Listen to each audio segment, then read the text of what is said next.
Jelas? Nah, itu dia. Em, jelas nggak suara saya? Terlalu jelas, Grace. Terlalu jelas ya. Oke. Jawab Ini dikit.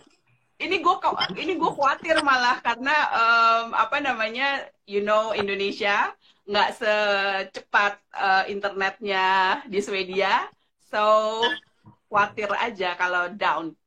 Ya, itu lo kan Eh, Kenapa? lo bilang itu lo internetnya Swedia, tapi kan ini masalah individu juga, tergantung di rumah gua itu gua subscribe yang mana. Oh, oke, oke, oke. Bener juga. Om saya nggak nonton video dan ngapain coba gua pakai 1 giga. Ya bener sih, bener. Tapi kalau di sini terbalik, even mau yang oke juga, kadang-kadang nggak dapet gitu loh. Jadi, well, belum sampai situ. Eh, Teman-teman, saya mulai aja ya. Kita udah mulai lebih dulu nih. Saya coba sapa tadi ada Shirley, ada Siska, ada mami saya juga. Ada beberapa yang di sini, ada Sinta, Rudy, eh, Jenny, eh, ya. Jadi challenge-nya ini kalau jam segini orang masih banyak yang kerja.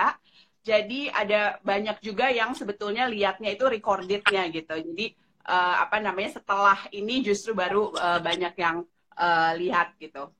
Eh Kaspar, apa kabar? Baik-baik, Grace. Oke. Masih Lagi work from everywhere? ya work from home, but home for me is technically everywhere, termasuk di hutan ya. Ya, oke. Teman-teman, saya sekarang bergabung dengan teman saya di Swedia, di Stockholm. Sahabat saya, Gaspar Wosa. Kita udah temenan sekitar 25 tahun, mungkin lebih lama dari Dani yang sudah 20 tahunan. Em, Dia saat ini bekerja di Ericsson sebagai Director of Innovation and AI Automation. Dan kita kali ini akan membahas tentang satu topik yang menarik, untuk saya menarik, tentang artificial intelligence. Tapi sebelum ke situ, biasanya saya akan ngajakin teman-teman untuk mengenal dulu siapa tamu saya kali ini. Gaspar, kita kan akan ngomongin soal artificial intelligence. Itu hubungannya sama teknologi gitu ya. Bisa cerita nggak? Lu tertarik dengan teknologi itu dari kapan sih? Itu dari early stage of your life atau later? Bisa cerita nggak? Ya, oke. Ya, saya lahir di Sumba sih, jadi ya di kampung sana di Pulau Sumba.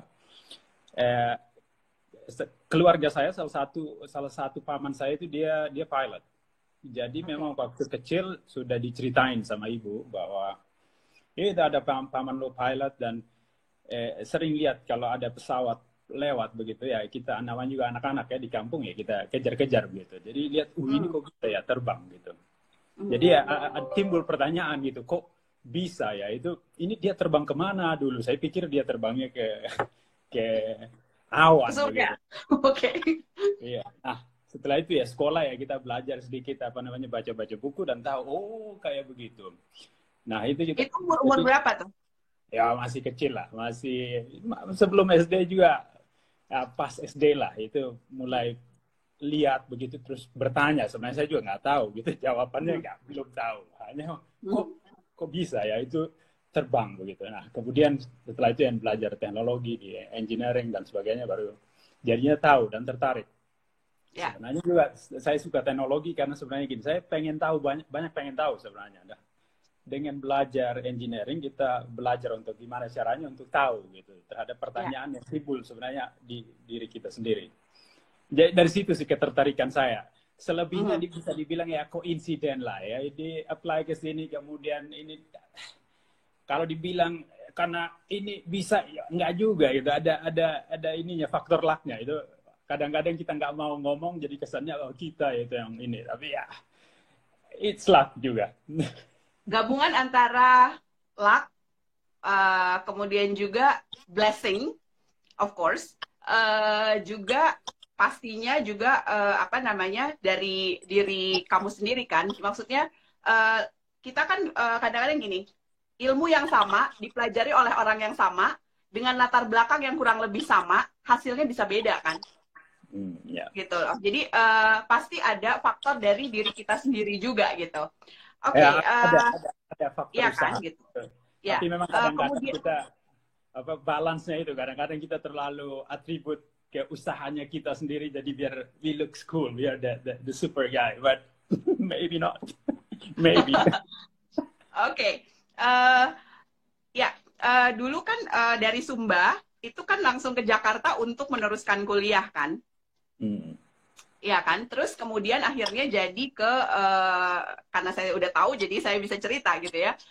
Itu gimana tuh milihnya akhirnya jadi apa namanya ngambil ilmu tersebut itu bisa cerita nggak dari Sumba kemudian ke Jakarta untuk sekolah?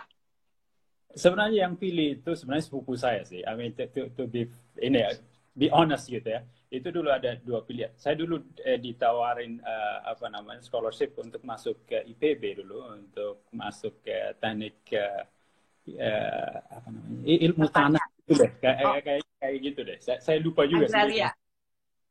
Jadi ada urusan dengan ilmu tanah. Mungkin karena saya petani ya, dari keluarga petani ya, tertarik juga sih. Hanya ya. Malas juga sih. Terus sepupu saya bilang, oh kenapa nggak coba tes di Politeknik UI waktu itu. Jadi saya ikut lah, ya iseng-iseng lah, kita lihat lah. Kalau nggak juga ya jadi sopir taksi juga bisa lah hidup gitu. Lu banget tuh. Dan akhirnya ke UI kan gitu ya, untuk apa namanya teknik elektro ya, Politeknik Teknik Elektro ya.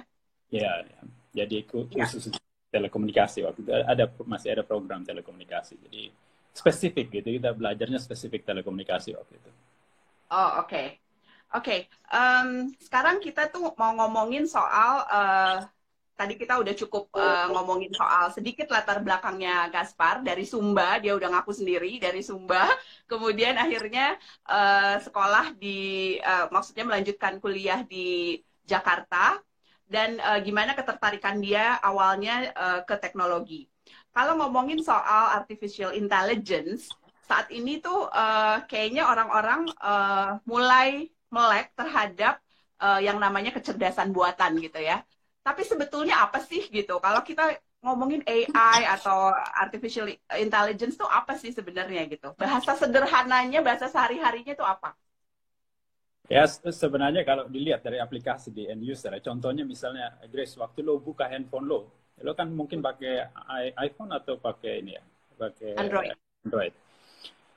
Lo pakai ini kan face recognition kan sebenarnya untuk buka itu, jadi lo langsung gini aja, terus si kameranya itu akan menangkap profil mukanya. Nah, yang di belakang teknologi itu yang membuat si software itu tahu bahwa oh ini benar si Grace, ini bukan si Siska misalnya. Teknologi itu yang sebenarnya Siska adik saya. Ya, itu contohnya. Jadi si teknologi ini yang bisa membedakan, walaupun ya ini kakak, jadi biasanya ada sedikit kesamaan dari sisi apa ya, rupa dan sebagainya. Itu si software ini bisa untuk membedakan bahwa ini benar si Grace. Jadi karena ini handphonenya si Grace dan ini si Grace yang nongol di depan kameranya, ya dia butuh akses, jadi dikasih akses. Jadi di program seperti itu softwarenya.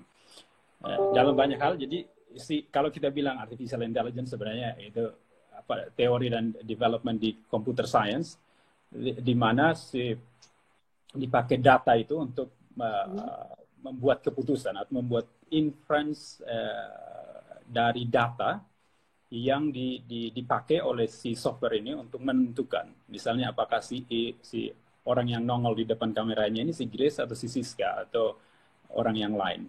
Nah, sederhananya seperti itu. Sebenarnya kita memakai ini di dalam banyak faset hidup kita. Contohnya misalnya gini, lo mau pergi ke Senayan misalnya gitu kan, lo typing search di Google Map gitu kan.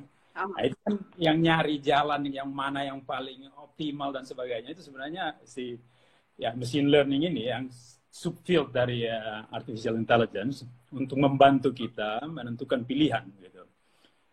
Kalau di bisnis lebih dari kita bilang ini, itu mesin untuk mereduce cost of the prediction, karena kita predict bisnis ke depannya, ke future, misalnya invest kemana, build produk yang mana, targeting customer segment yang mana, seperti itu.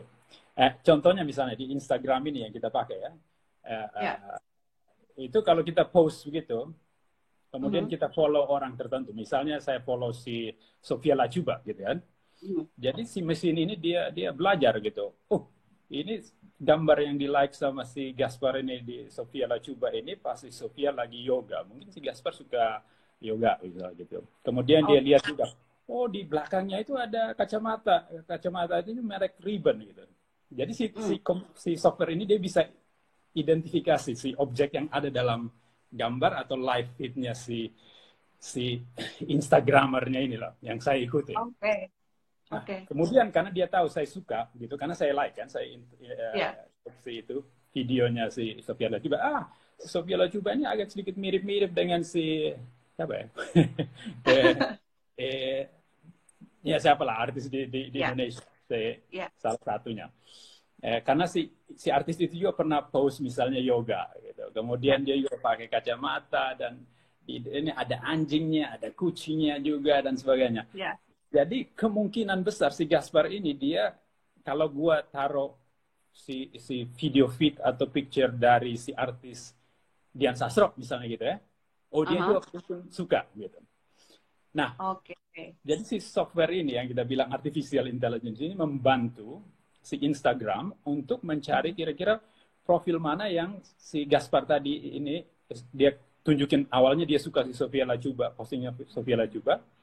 Kemudian dia juga akan taruh, abis itu fotonya si Dian Sastro, abis itu fotonya artis-artis yang lain mirip-mirip, yang misalnya gini, pas postingnya ada anjingnya, ada kucingnya, ada kacamata, ada tas merek inilah gitu, merek ini, dan makanya kan ada di produk endorsement dan sebagainya itu untuk supaya sebenarnya train si algoritma itu untuk lihat ketika Sofia Lachuba taruh merek yoga mat gitu ya. Nah, si mesin learning algoritma ini dia akan cari juga yang kira-kira mirip ini, karena berurusan jadi sampai sedetail itu ya. Jadi bukan hanya yang mirip-mirip Sofia Lachuba, tapi sampai barang-barangnya aja juga bisa didetek gitu ya, bisa akhirnya ketahuan. Maksudnya, mungkin nih orang seneng juga sama yang lain-lain dalam foto atau video tersebut gitu ya. Jadi di computer vision itu kalau salah satu subfield di artificial intelligence itu memang untuk image detection, jadi object detection.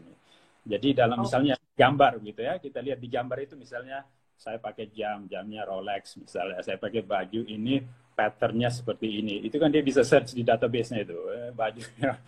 Jadi itu nanti dipakai untuk jual ke pemilik advertisement kan, at the end business modelnya advertisement. Jadi dia orang ini jam Rolex, mungkin dia suka model tipe jam yang Rolex gitu kan, jadi dia taruhlah advertisement yang mirip-mirip dengan itu. Jadi karena dia tahu kita suka gitu ya, suka baju tipe checkered gitu kan, jadi di Instagram feed saya, ya kalau advertisementnya ya yang checkered semua lah gitu, karena dia tahu si Gaspar ini suka baju yang checkered gitu kan. Ya kayak gitu sebenarnya, kayak influence engine. Apa namanya tadi kan Gaspar udah ngeliatin contoh misalnya dalam penggunaan social media, khususnya Instagram gitu ya. Kalau misalnya itu dalam apa namanya yang lebih luas lagi, dalam misalnya di dalam rumah gitu ya, apa sih contoh artificial intelligence yang mungkin secara sadar atau tidak kita udah pakai di rumah gitu? Contohnya misalnya gini ya, itu ada aplikasinya IKEA, kebetulan ini perusahaan Swedia ya kan. Jadi sebelum kita pergi ke toko untuk beli sofa misalnya, kita pakai si aplikasi itu, powered by ini machine learning. Jadi kita bisa di cornernya itu, kemudian kita bisa coba ya ininya, lihat pakai kalau sofa ini warnanya cocok nggak sih dengan warna tembok di belakang saya ini, yang di pojok ini. Kemudian ukurannya juga misalnya, jadi itu rendering tekniknya itu pakai. Jadi dia bisa lihat kalau sofa ini, bisa lalu beli sofa ini dengan warna segini cocok nggak gitu, space-nya cukup nggak gitu. Nah ini satu contoh di mana kita bisa pakai si powered by machine learning AI ini untuk membuat keputusan. Jadi daripada lu pergi dulu ke IKEA, ngukur kiri, balik lagi ke rumah, ya macet kan? Yoi. Terutama Jakarta. Ya, ya. Ya. Ini warnanya oke, kan? Jadi bisa cek dulu dengan misalnya istrinya, karena yang buat keputusan ini biasanya si istri kalau urusan-urusan ginian kan, kalau yang punya keluarga. Ya. Daripada lu pergi bolak-balik angkat ini sofa, udah berat-berat, ibu nggak setuju kan, repot itu. Iya.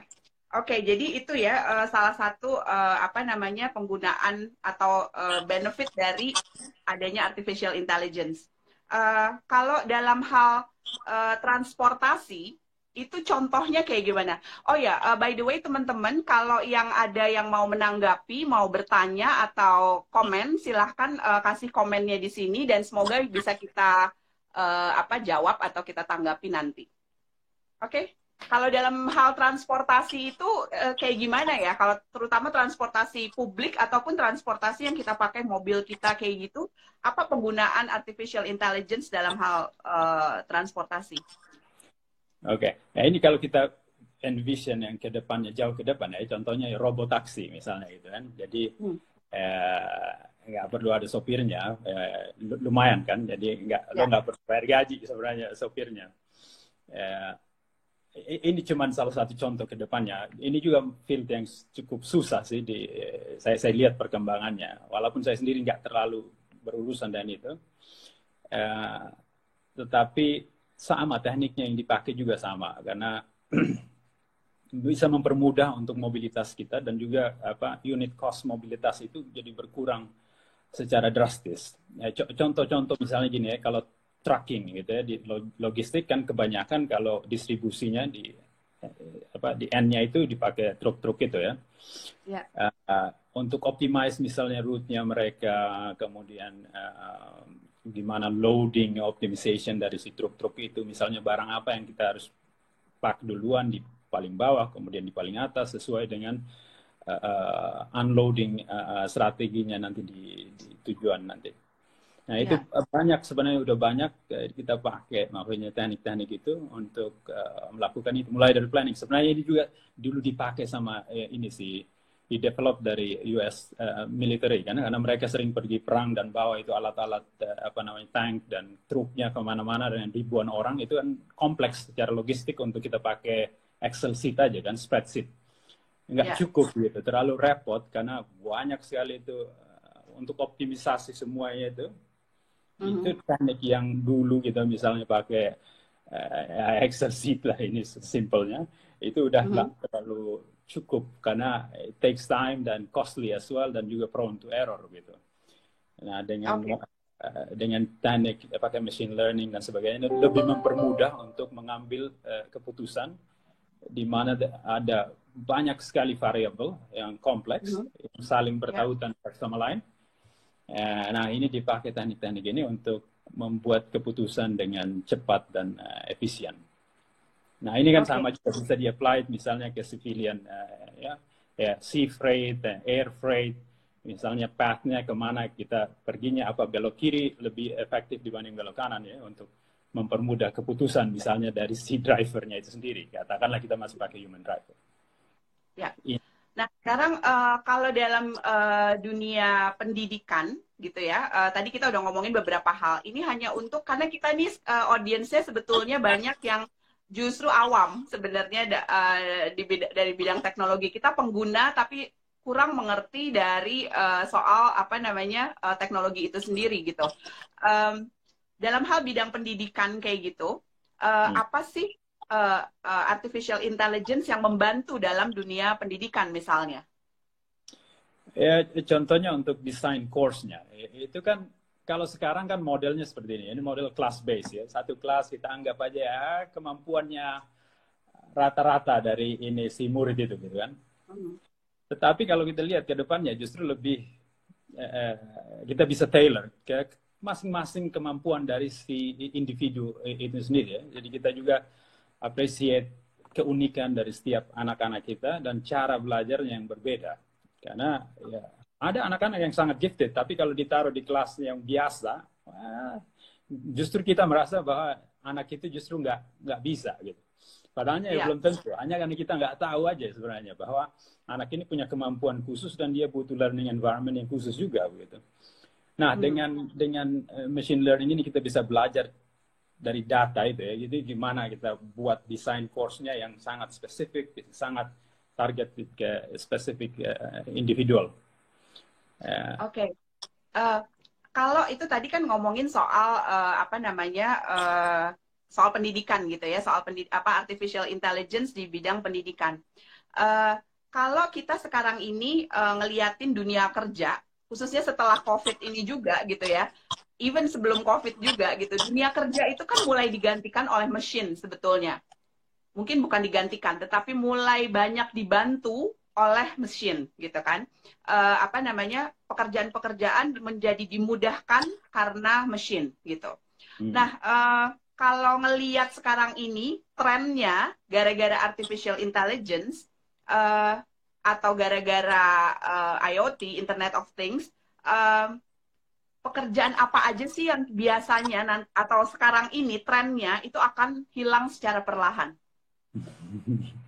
Ya, ya ini sebenarnya juga bukan ini ya, bukan kita mengandai-andai ke depannya. Di kantor sendiri saya punya beberapa teman, mereka ini line manager, jadi mereka memang punya staff.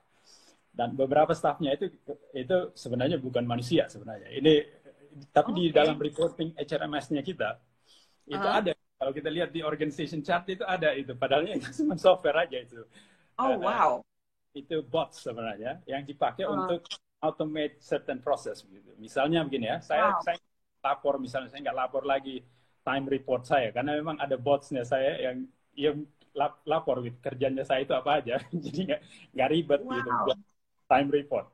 Nah, ini ya di sini sih maksudnya ini di line manajernya itu ada banyak bots karena mereka spesifik untuk lapor inilah, untuk chasing purchase order dan sebagainya di sales side-nya.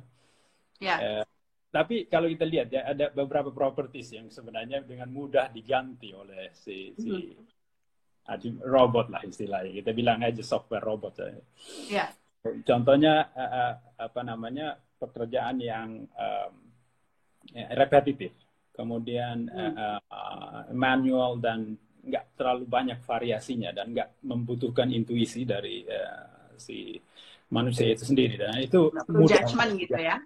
Ya, contohnya tadi untuk ngisi time reportnya saya sendiri. Ya ngapain? Karena ini yang jelas ini. Maksudnya inputnya apa, outputnya apa. Outputnya ngisi time reportnya saya. Inputnya itu tadi kegiatan saya selama sehari-hari ya. Nanti si software ini dia akan ngambil langsung sejam dia lakuin ini, sejam dia lakuin ini. Dia istirahat dan sebagainya. Itu kan bisa kelihatan dari komputernya kami. Karena direkod juga itu aktivitasnya. Nah, kalau kayak berarti kalau yang repetitif gitu, saya ngebayangin itu ya kayak misalnya kerjaannya guru gitu kan. Kerjaannya guru kan apa ya namanya? Ulang-ulang gitu aja kan. Maksudnya dari angkatan saya ke angkatan adik saya mungkin kurang lebih kalau mau ngomong sejarah ya berarti kalau lagi materi pelajaran sejarah atau matematika ya begitu-begitu aja gitu kan. Itu bisa tergantikan dong ya kayak guru, dosen dan sebagainya gitu.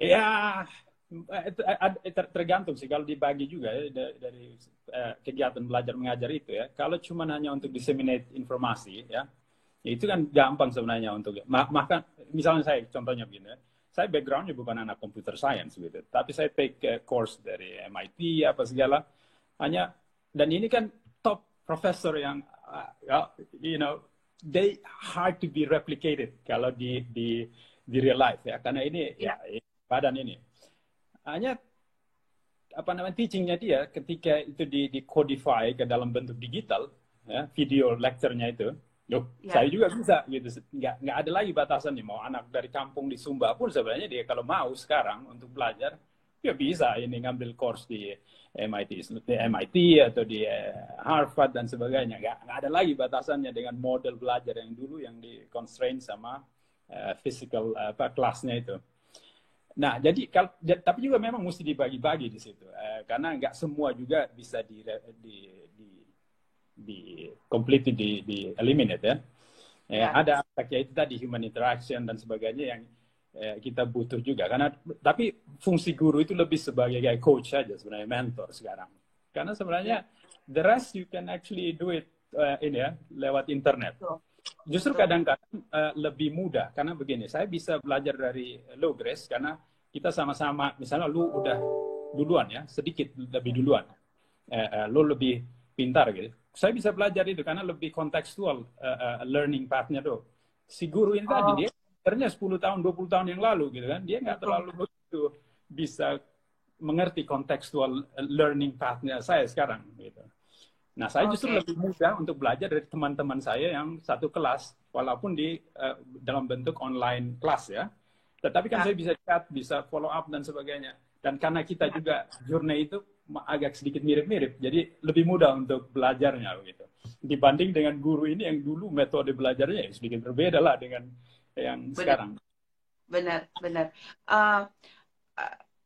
Can you give your ini ya apa namanya comments gitu ya untuk pendidikan zaman sekarang untuk anak-anak usia dini, di mana sekarang anak-anak sekarang itu kan dari melek aja dia langsung udah ini ya, udah apa namanya, udah langsung lihat gadget, ibunya udah langsung foto-foto, udah langsung upload dari umur 0 hari gitu kan ya, dari 1 hari gitu dia udah online gitu ya.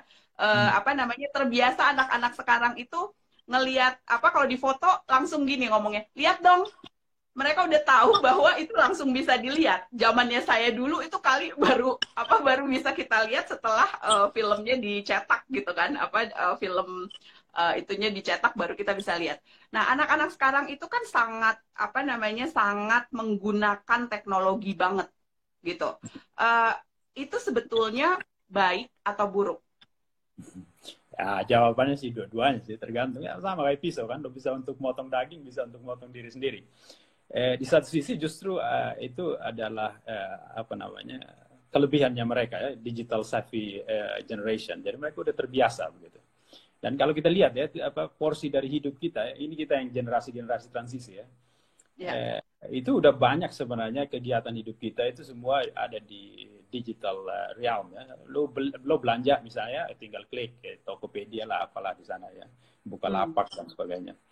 Jadi banyak aspek hidup kita ini udah kita pindahin ke digital realm. Kerja misalnya, saya kerja work from home or work from everywhere technically. Ya, I can work from everywhere gitu. Kemudian saya misalnya mau belajar misalnya, kalau dulu kan belajar kita pergi ke sekolah, sekarang belajar di internet aja. Jadi memang ada advantage-nya sebenarnya dengan generasi yang sekarang, dengan mereka sangat savvy gitu ya dengan digital tool apa dan sebagainya. Itu keuntungannya ya. Kelemahannya yang mungkin kita lihat ya, agak sedikit mereka glued to their ini, jadi kadang-kadang lupa ininya ya, lupa kayak social interaction antara manusianya gitu ya. Kemudian juga ya kebanyakan main game ya, olahraga dikit lah sambil pusat-pusat atau lari-lari ya. Harusnya sih balance seperti itu sih menurut saya. Dan kalau orang tua harusnya dibuat gitu, gimana caranya supaya mereka ini well balanced individual and member of the society juga gitu. Karena ini sangat penting kan, at the end for example, we interact with the other human. Kalau misalnya kita memimpin organisasi, well, you lead few people who have real feeling and all those things. They are not really like a character. Mereka bukan karakter di dalam ini digital platform. Ya, oke. Pindah lagi sekarang kita di bidang yang lain, yaitu tadi kita udah ngomongin pendidikan. Sekarang kita pindah lagi ke bidang kesehatan. Khususnya sekarang ini karena kita kena COVID dan segala macam. Artificial intelligence itu membantu di bidang kesehatan medis kayak gitu. Itu tuh contoh-contohnya, bisa kasih contoh nggak? Kemudahan yang akhirnya bisa dipakai di bidang medis gitu ya, di bidang kesehatan. Broad banget, jadi kesannya saya tahu banyak, padahal sih cuma tahu. No. Underlying tekniknya sih emang sama sih, emangnya mengerti. Nah, oke lah, contohnya kalau di bidang kesehatan, misalnya kalau Grace jadi radiologis kan, itu mereka misalnya taking scan brain kita pada sebagainya gitu kan, itu kan ada image-nya. Nah, image itu nanti diinterpretasiin sama si expertnya, apakah misalnya ini ada tumor dan sebagainya gitu kan. Ya. Nah, masalahnya kita human kan ya, namanya juga human ya, we err gitu ya. Ya, banyak bisa aja buat kesalahan, kadang-kadang lagi ngantuk, kadang capek, urus keluarga dan sebagainya. Si expert Ya. ini juga kan bisa ya lapse lah istilahnya buat kesalahan. Nah mesin kan nggak punya problem dengan itu kan. Anyway, you just put taruh powernya, they will do all night 24/7. Dan juga mereka konsisten karena memang di train itu ya, struktur knowledge-nya itu di train dan mereka akan repeat itu. Jadi variasi, kalau kita tanya expert ini kasih gambar yang sama, di expert yang 100 itu ada 2 opini biasanya, atau ya more than 2 opinions at least. Kalau software ya agak sedikit lebih tight ininya, variasinya. Jadi ya itu kan probabilistic machine gitu ya. Tentu aja dia bisa juga melakukan kesalahan gitu. Ya. Tetapi kalau kita tanya 100 expert ya biasanya ada banyak opini. Nah ini yang kalau software ini dia lebih konsisten lah sebenarnya dari sisi opini tentang misalnya cross section dari otak kita ya untuk lihat tumor gitu. Nah, itu salah satu contohnya. Ya, kan kalau orang yang mau jadi dokter, dia kan sekolahnya belasan tahun tuh, 7 tahun, 6 tahun, 7 tahun itu baru kalau nggak itu pun kalau nggak fail gitu ya, itu baru lulus tuh, baru dokter umum lah ya kayak gitu. Habis itu dia mungkin praktek dulu, kemudian ambil lagi sekolah mungkin another berapa lagi, 4-5 tahun lagi untuk spesialis gitu ya. Jadi belasan tahun hidupnya, mungkin 15 tahun hidupnya itu apa namanya untuk menguasai satu bidang gitu ya, misalnya bidang apapun itu, radiologi, apa namanya psikiatri atau urologi dan sebagainya. Nah, apa namanya, kira-kira kalau AI itu bisa nggak ya mempercepat proses itu gitu? Ya, emang kalau kita lihat di media itu kesannya wah ini AI akan komplit diganti si dokter ini. Padahal ini sebenarnya this a very good augmenting tool, alat untuk augment Grace ini bahasa Indonesia saya lupa. Augment. Yes.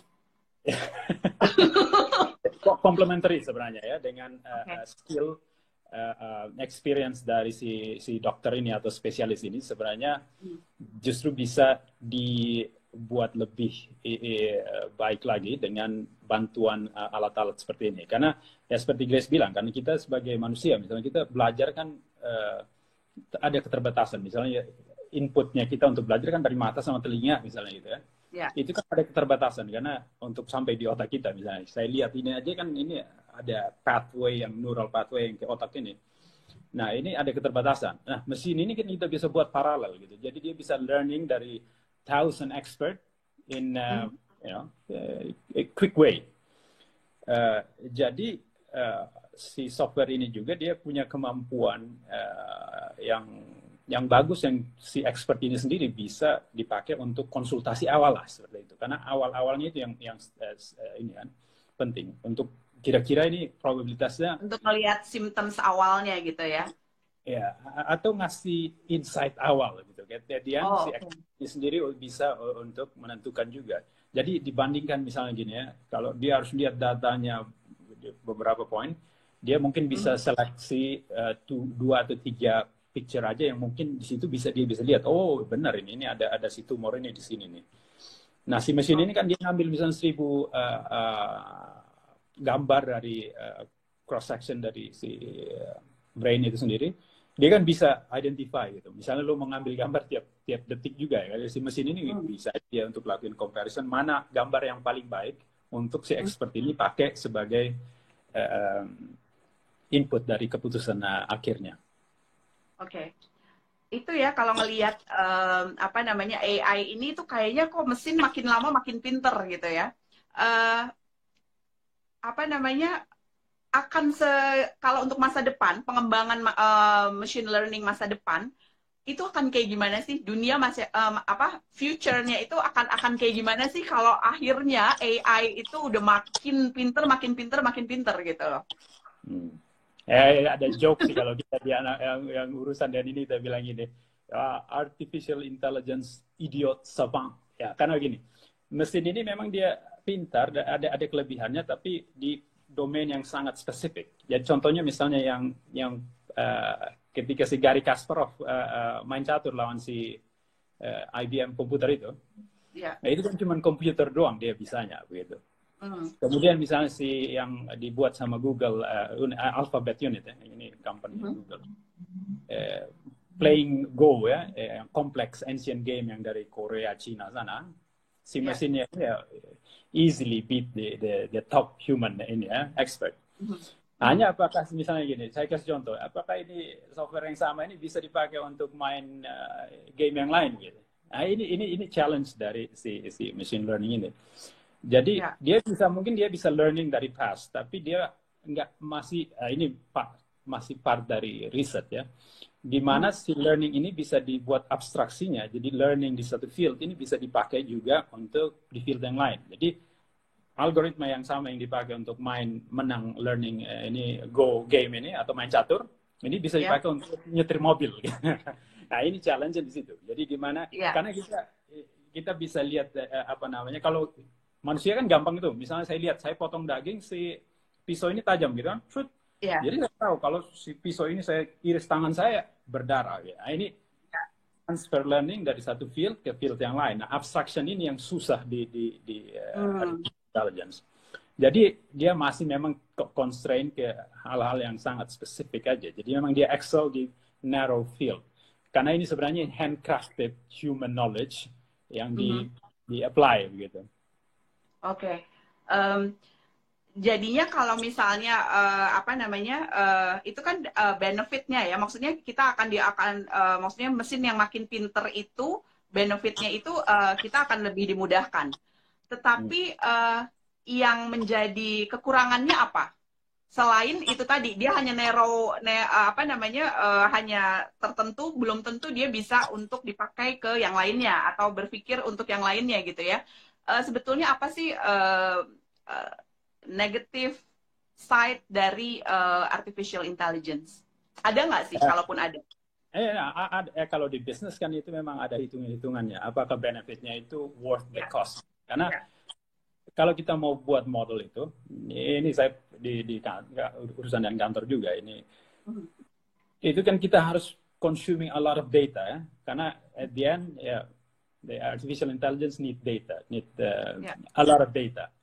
Nah data ini kan sebenarnya kita collect di real world dan messy data, unstructured data, you need to clean it before, karena harus dibersihin dulu dan di struktur. Karena begitu kita masukin data yang kotor ini, ya dia agak ngadat itu machine learning-nya. Dan itu ada biayanya ya untuk misalnya input data yang hilang, gitu. Misalnya ya karena satu dan lain hal dari sensor-sensor itu datanya hilang. Sedangkan kalau kita mau prediksi misalnya berdasarkan tiap detik atau tiap menit gitu ya, semua data itu harus ada, nggak bisa nol gitu kan. Karena mesinnya ngadat ntar. Jadi ada biaya sebenarnya untuk membangun machine learning model ini. Ya, kan at the end kalau hal yang sederhana, misalnya kita datanya cuma simple, kemudian kita bisa membuat keputusan dengan cepat, sebenarnya nggak butuh juga sebenarnya, nggak perlu pakai machine learning in AI. Hanya karena kita harus deal dengan data yang banyak, data yang kompleks, baru kita pakai teknik-teknik itu. Karena teknik-teknik yang ada sekarang ya nggak cukup gitu, nggak adequate untuk deal dengan itu. Jadi itu dan juga misalnya gini, ini kan probabilistic machine gitu, probabilistic ya, mungkin salah gitu, walaupun mungkin akurasinya mungkin 99,9%, tapi dampak dari keputusan yang diambil dengan kita pakai insight dari si software ini, kalau itu irreversible itu kan repot begitu. Contohnya misalnya gini, self-driving car ini kan, ketika dia harus memilih misalnya saya tabrak kiri atau tabrak kanan, atau supaya avoid tabrakan saya terjun ke jurang. Ini kan ada sedikit ethical issue yang harus di-address, karena kita sebagai society dan tentu harus memikirkan hal-hal seperti ini. Contohnya juga misalnya dipakai di Departemen Kehakiman di US itu kan dipakai itu untuk menentukan misalnya kira-kira ini berapa tahun dia kena ini apa Oh, namanya penjara misalnya. Nah itu ya. kan ada biasnya. Jadi Hmm, kalau dimasukin misalnya ininya feature-nya ini kayaknya kayak gini ya orang berkulit gelap seperti saya ini ya tentu dia justru lebih banyak maksudnya berapa tahun lebih gitu dibanding kalau saya kulitnya lebih fair. Jadi bagus juga putih. Grace. So, kalau beli itu pemutih kulit itu ada ininya. Ada dampak realnya. Ada Jadi dampaknya ya. kalau lo melakukan apa namanya eh, nyuri apa gitu ya lo penjara mungkin 2 minggu. Kalau gua karena ini kompleksiti dari Gelap. ini sebulan gitu. Nah ini Oke. problem dengan mesin-mesin ini. Jadi ada Hmm, biasnya. Gitu. Dan tergantung di mana kita train si mesin ini. Nah ini yang oke. kita harus avoid kalau di society ya. Jadi Iya. misalnya gini, ada satu keluarga di US, jadi mereka ini join unit ya. Mhm. Si cowoknya dia apply untuk dapat kredit.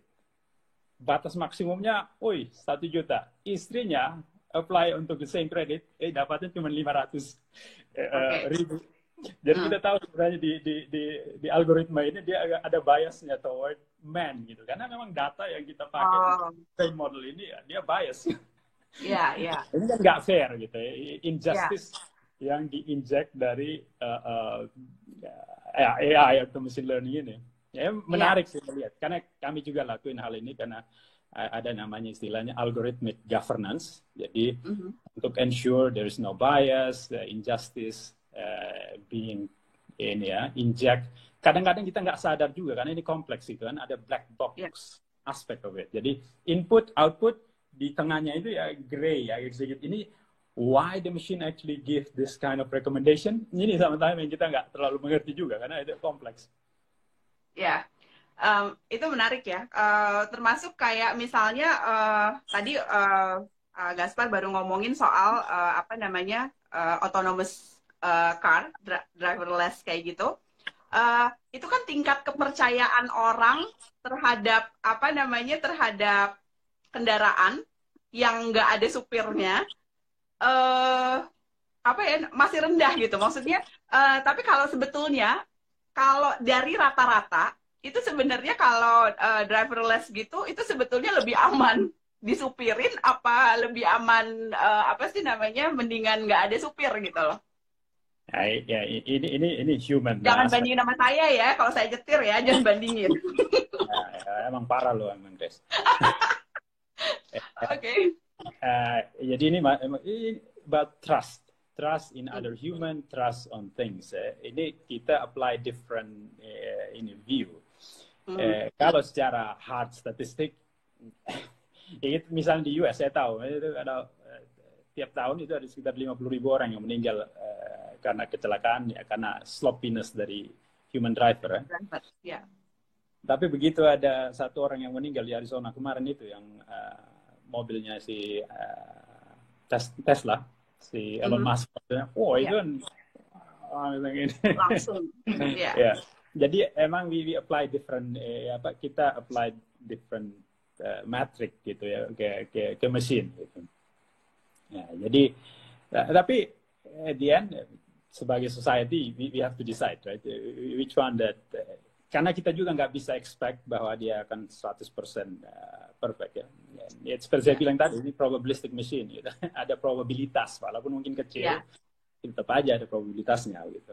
Dan juga ya karena Ngomongin at the end real world is messy right. Ini si mobil ini wah kalau di Indonesia misalnya ada sampah datang tutup itu sensornya ya repot ini. iya, iya. Iya Ini kan? soalnya pernah lihat, gue pernah lihat di YouTube gitu ya tentang apa namanya autonomous car ini itu dicoba sama salah satu merek, kalau nggak salah Mitsubishi deh, kalau nggak salah itu nyoba dengan kerjasama dengan Uber di Singapura. Itu gue lihat di YouTube gitu. Dan lucunya kan nggak dibilang gitu. Jadi orang pada mesen dan yang datang itu mobil tanpa supir. Nah, orang yang biasa naik, dia nggak lihat dulu gitu. Jadi dia ada yang sama temennya dia naik, dia main ngobrol-ngobrol aja. Dia udah nggak lihat lagi si supirnya. Karena kan dia mikirnya, oh supirnya kan udah tahu ya dari apa namanya pesanan saya itu ke misalnya mau ke Marina Bay misalnya kayak gitu-gitu. Hmm. Tahu-tahu mereka setelah ngobrol-ngobrol mereka sadar itu nggak ada supirnya gitu, dan reaksi dari orang-orang yang melihat nggak ada supir itu macem-macem lucu gitu loh. Jadi maksudnya saya cuma ngelihat bahwa apa kadang-kadang kita untuk menerima satu hal baru yang biasanya itu dikerjakan oleh manusia kemudian jadi enggak, itu kadang-kadang apa ya, kadang-kadang kalau buat saya gitu ya kocak juga gitu. Kayak beberapa hotel sekarang banyak yang kita disapa dengan robot gitu. Jadi Hmm. udah bukan disapa sama manusia lagi gitu kan. Jadi apa namanya dia bisa menyapa, dan yang saya heran ada satu hotel di Singapura itu dia bisa recognize muka saya. Jadi ketika saya datang ke situ lagi, itu dia nyapanya selamat, welcome back Miss Grace Sabandar, Miss Sabandar gitu. Itu tuh kayak amazed aja gitu. Saya sampai senyum-senyum sendiri gitu ya. Itu AI ya, itu ya kayak gitu. Untung dia nggak bilang muka lu jauh Grace. Enggak, muka gue deket itu. Aduh. Itu Ya, AI kan yang kayak gitu ya. ya sama juga sebenarnya teknologi yang sama yang dipakai untuk facial recognition yang untuk buka handphone kita misalnya gitu kan. Ya, Nah, juga kan bisa dipakai sama pemerintah juga untuk tracking misalnya ya kayak pemerintah Cina misalnya gitu. ya. Teknologi yang sama dipakai untuk belanja gitu di Cina ya. Itu semua tampilin muka lo bisa belanja ini dipakai untuk belanja identitas untuk belanja online misalnya. Jadi Hmm, ya teknologi yang sama sebenarnya yang dipakai ya. tapi memang untuk beda purpose-nya. Oke. Tapi yang lo bilang Ya, tadi ya, kita itu yang masalah lo orang itu masuk ke dalam ini masalah trust ya, human banget ini nggak ada ya. urusan juga dengan si machine learning. Karena begini, begitu lo ada di depan, gue tahu juga lo nggak mau mati kan Grace, jadi lo pasti nyetir Iya. benar-benar. Kalau si nggak ada orang ya gue bingung gitu, ini siapa ini, gue nggak reference pointnya gini, risknya ini, gimana nih?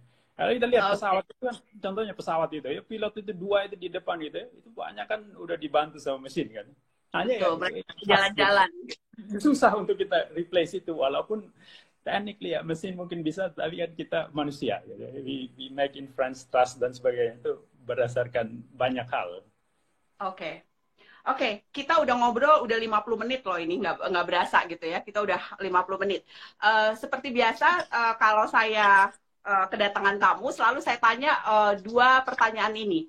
Eh, untuk menjadi seorang Gaspar yang sekarang ini gitu ya, nggak banyak loh orang bisa gitu kan. Maksudnya gini, eh, kamu kerja di perusahaan multinasional dan kemudian bisa sampai bekerja di headquarter dan segala macam. Nggak banyak orang Indonesia yang bisa seberuntung atau dianugerahi atau bisa mencapai posisi-posisi yang seperti kamu ini. Uh, bisa nggak ceritain rutinitas kamu tuh apa sih untuk menjadi the best version of yourself? Apa rutinitas yang biasanya dilakukan tiap hari gitu? Okay. Mungkin saya juga bisa belajar. Yeah, well, I only compare to my previous self, so it's easy ya. Dan juga sebenarnya di dunia yang makin mudah untuk copy dan sebagainya, justru being you is more important than anything else. Ya. Being yourself. Nobody can Oke, copy you. Guess what? Kalau betul. yeah, it's hard actually to copy others gitu loh. Ya, Jadi juga kalau kita lihat ini model ekonomi yang ke depan dan sebagainya, it's better to be you. Dan juga kalau kita lihat ya, misalnya kita Grace dari sisi entrepreneurship ya, kita lihat itu ide-ide yang unik itu yang justru generate a lot of value. betul. Copycat doesn't really work. As long as you don't really have the scale, then it's hard to copycat. I mean, Ya, misalnya gini ya, si Amazon dia bisa aja jadi cloud provider karena dia punya scale ya. Sedangkan kalau ya, kita individual, we don't really have much scale. And actually, we need to embrace our individuality, our uniqueness, etc., etc. Ya, jadi seperti saya bilang tadi, saya cuma compare diri saya dengan diri saya yang kemarin aja. yang Jadi kemarin. ya Ya, ya bangun pagi ya oke lah orang bilang berdoa, meditasi, to calm down ini, just plan. Olahraga dikit, lari-lari, push up lah apa dan sebagainya. Kemudian ya karena saya hobi baca ya senang baca aja. Saya biasanya baca beberapa buku, kemudian di Twitter, baru kemudian ya saya biasalah kerja normally, kemudian ya take time to take a rest as well, karena ketika kita belajar kita juga butuh refleksi gitu kan, untuk benar-benar instinct learning gitu. What did I do wrong, etc. Kalau saya sih lebih dari, ada beberapa list dari pertanyaan itu yang saya buat, jadi tiap akhir hari di penghujung hari ya dia tanya what did you do not right, karena lebih mudah belajar dari kesalahan dibanding dengan what did I do right gitu kan. Kalau you do right then you just continue to do right, but feedback yang bagus itu ketika kita bisa bertanya dan being honest ke diri kita sendiri bahwa ya banyak juga yang kita lakukan kesalahan di beberapa jam yang sebelumnya. Nah kayak gitu aja, nggak nothing specific. At the end, itu justru nggak semua orang loh melakukan hal itu gitu ya, being honest, menjadi diri sendiri, dan kemudian juga di akhir hari itu mengevaluasi apa yang kita udah bikin kesalahan dan kemudian berusaha untuk memperbaikinya di hari yang mendatang gitu ya. Oke, tadi udah bilang juga bahwa rutinitasnya itu adalah membaca. Bisa nggak rekomendasi atau kasih share dong ke kita satu buku atau dua buku yang punya impact terhadap diri seorang Gaspar? Ini jawab sedikit pertanyaan susah ya, banyak sebenarnya. Tapi kalau memang dari konteks misalnya urusan misalnya machine learning itu ada buku, sebenarnya itu bukan buku sih, ini kumpulan dari research paper namanya Economic of Artificial Intelligence. Itu menarik melihat itu, karena kita lihat bukan cuma dari sisi teknologinya itu sendiri, tetapi dari sisi kebijakan yang harus diambil oleh sebuah komunitas misalnya ya. Bisa di-share nggak? Ya bisa ininya. Namanya Economics of Artificial Intelligence. Kemudian ada beberapa profesor di situ, misalnya si Eric Duljonson dari MIT Sloan apa gitu. Itu artikel-artikelnya di situ menarik. Jadi sebenarnya gini, itu excerpt dari buku-bukunya yang mereka ini, ada banyak sebenarnya di situ ininya. Karena anyway, in 200 pages book, most likely you will learn 1 or 2 pages. The rest is like whatever. It's just wasting your time. Kalau saya sih lebih senang membaca yang seperti itu. Kemudian kalau misalnya kita punya interest, kemudian curiosity untuk follow through dan buy the book or read more. Tapi biasanya ya di scan dulu kira-kira yang menarik dan trennya kemana, baru di situ kita tentuin. Tapi banyaklah buku ya soal yang bagi saya sih yang selalu menarik ya buku tentang leadership, karena ini The Art of Influencing Other. Menarik misalnya bukunya Cialdini Persuasion, The Art of Persuasion apa gitu, saya lupa ininya. Itu buku yang menarik. Kemudian buku ini agak tebal sih, bukunya Daniel Kahneman, Think Fast and Slow, Behavioral Economics. Very important book ya, karena kita bisa mengerti kenapa we do what we do. That is really interesting book as well. Oke. Di sini saya sebelum mengakhiri session saya dengan Gaspar, saya mau juga menyapa ada Mariko, Tata, Joas juga ada Helga, ada Judith, ada Nelly, mungkin ada yang lainnya yang sempat nonton ataupun sempat mampir di acara ini. Terima kasih untuk ini. Di lain waktu kita mungkin akan mengundang Gaspar lagi untuk bicara untuk hal yang lain. Saat ini cuman sedikit banget gitu ya. Mungkin kalau Gaspar nganggapnya mungkin ini, aduh cemen banget gitu ya yang ditanyain. Tapi dan sebenarnya saya juga nggak bisa cerita banyak tentang kerjaan saya yang spesifik sih, karena ya tadi ada dari sisi privacy dan business. Itu sangat. Let's stay general, karena kalau enggak saya harus minta izin ke corporate dan sebagainya, ini ribet. Ya, jadi emang apa namanya, emang saya tahu bahwa khususnya karena bidangnya Gaspar itu adalah innovation dan segala macam itu udah pasti urusannya juga ada hal-hal yang mungkin masih rahasia atau yang tidak bisa dibuka di publik gitu ya. Tapi ada yang bilang nih, Nelly bilang ini inspiring gitu ya. Dia kerja di IBM, latar belakangnya padahal bukan bukan teknologi, bukan orang teknologi, tapi dia kerja di situ. Ada keren par katanya Siska. Eh, apanya sis gitu ya? Apa isinya atau orangnya gitu kan? Ini kan rada ini. Kemudian di sini ada yang nanya sebetulnya pengolahan big data with AI lebih terprofiling sesuai target user. Itu komen ya, karena Wita ini bidangnya memang di telecommunication dan juga IT. Jadi komennya ini, tapi rata-rata di sini sih orang yang saya lihat bukan orang dari bidang teknologi gitu ya, tapi kita belajar satu hal di sini, lebih banyak tentang artificial intelligence, kegunaannya buat kita dan apa pengembangannya di masa yang akan datang. Mungkin lain kali saya bisa undang lagi Gaspar untuk bisa bicara hal-hal yang lain lagi. Thank you banget udah bisa nemenin saya selama 1 jam ini di acara Grace and Friends. Kemudian nanti di minggu yang akan datang saya akan mengundang teman saya yang lain yaitu Tintin Irawati, dan juga di minggu-minggu yang akan datang kita akan ada Ambassador Corner di acara Grace and Friends ini. Kita akan mulai di bulan Juli, 3 Juli dengan salah satu duta besar Indonesia untuk di luar negeri gitu ya, yang kemudian nantinya akan disusul dengan duta-duta besar asing juga di Indonesia. Terima kasih teman-teman untuk waktunya. Thank you Gaspar udah join. Sampai ketemu dan enjoy your day. Bye-bye.